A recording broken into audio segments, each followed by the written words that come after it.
दोस्तों खेसारी लाल के दो और धमाके होने वाले हैं जिसके बारे में बात करने वाले इस वीडियो में। दोस्तों आपको बता दें कि खेसारी लाल जी के आए दिन ये गाना ट्रेंडिंग कर रहे हैं जिसका नाम है कोका कोला। उसके बारे में कुछ महत्वपूर्ण जानकारी आपको बताने वाले हैं, बने रहे हमारे वीडियो के लास्ट तक। दोस्तों हर जगह सुनाई देती है खेसारी लाल के एक ही गाना, ले आए कोका कोला। जी हाँ दोस्तों, ये गाना भोजपुरी में तहलका मचा रखा है। दोस्तों इस गाने पे 51 मिलियन प्लस व्यूज हो चुके हैं। दोस्तों आपको बता दें कि यह गाना एक नया रिकॉर्ड कायम किया है, जो कि इंस्टाग्राम रील की तो बात ही मत करो, 1 लाख प्लस रील्स बना चुके हैं इस पे। जी हाँ दोस्तों, और यह सब आपके प्यार की वजह से हुआ है, जो कि आप लोगों ने खूब सारा प्यार दिया है।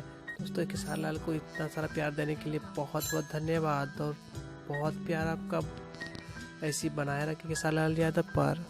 तो चलिए दोस्तों बात कर लेते कौन से गाना रिलीज होने वाले हैं। दोस्तों आपको बता दें कि यह एक गाना है जो कि कल आज शाम 7 बजे रिलीज किया जाएगा, पुनर्जन्म खेसारी लाल यादव का और अमरपाली दुबे जी का है, जो कि बासी की पिक्चर का है। बहुत ही मस्त गाना है। और दूसरा है दोस्तों, दूसरा सॉन्ग है हरदी, जो कि सौम्या पोखरियाल और खेसारी लाल यादव का पहला सॉन्ग है।